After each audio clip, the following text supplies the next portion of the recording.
to Mr. Otter Studio. Today I'm going to show you how to draw a lion.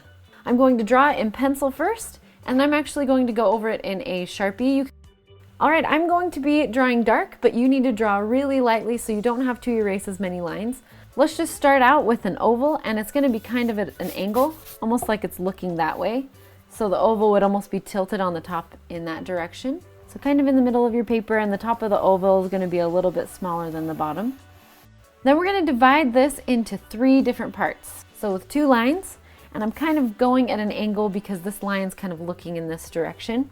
So I'm going to draw a line where the middle of the face is going to be off to the left just a little bit.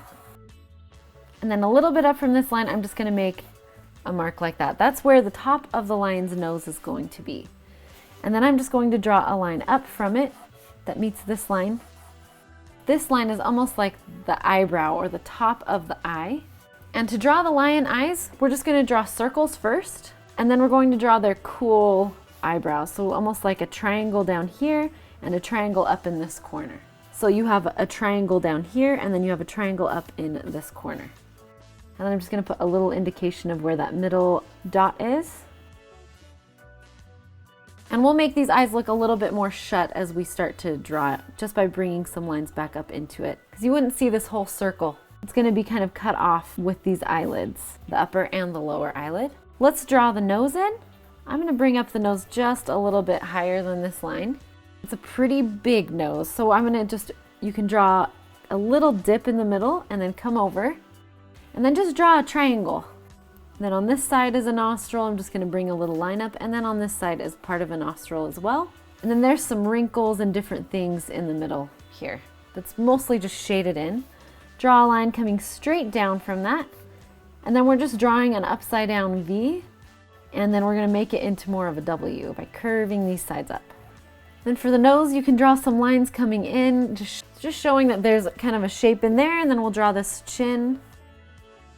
Then a little lip, just with a line. And this line can come all the way back up into here if you would like, and then maybe this line's coming up a little bit and then over, just because we can see a little bit more of this side of the lion. And then with your pencil, just indicate that this is going to come, the mane is going to come in a lot closer to this eye on this side than on this side.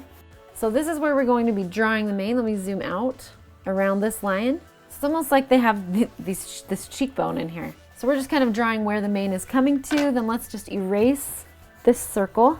We don't really want the forehead to go up anymore. It shouldn't be thicker on this side, but it will be a little bit longer because we can see this side just a little bit more.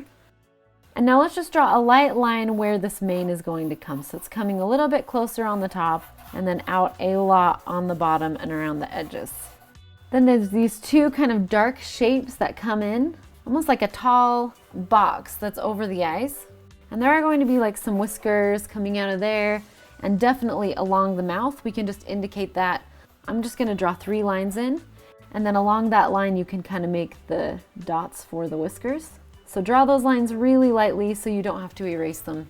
Alright, now to draw in the mane, you can go about drawing hair a few different ways. We don't want to draw every single hair in, or it's just going to look a little bit strange. But instead, groups of hair and also some shadows. So like we have a shadow in here, so I'm just drawing it in. I'll try to draw some of these around the face so you can see how it will go, and then you can just kind of fill it in with what you see there. So I'm just drawing a few dark hairs in first, some of these shapes. So I'm just drawing some of the dark hairs in, and you can do the same thing. So you can see some of these lines, and then you can just fill it in with the rest of the mane, kind of in sections. So just think of it as groups of hair instead of every single hair. So there's different layers in here. We drew the darker sections first, and now we're going to draw the lighter sections underneath. And really that's it. It's pretty simple. Now what you want to do, I'm going to take my Sharpie, just because that's what I'm going to be using to draw today, and go over the lines you want to keep, and then erase all of the pencil lines that you don't want to use. And since I'm kind of doing a dandelion lion, I'm going to make the hair, the mane, look a little bit more like petals. If you want it to look a little bit more like hair, then you want to use some smaller, finer lines. Also, you can put some details in this part that maybe you forgot, or things that got lost. You can thicken up some of the lines where there's shadows, like on the top of the eyes or in the nose and in the mouth.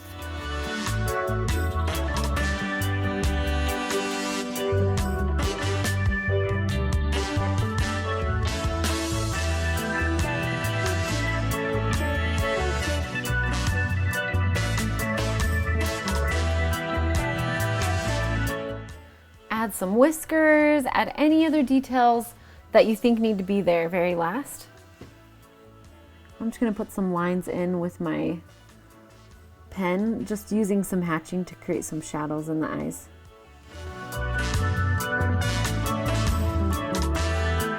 Here's a close-up so you can see that a little bit better.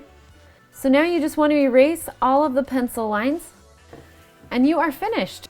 Thank you so much for drawing with me today on Mr. Otter Studio. If you have any dandelions, feel free to paint this in using them. Of course, you can do whatever you want with this. You can leave it, or you can use watercolor over it. You could use colored pencil or crayon. If you want to learn how to use dandelions to paint in this lion, click on this video right here. Thank you so much for joining me on Mr. Otter Studio. I hope you have a wonderful day.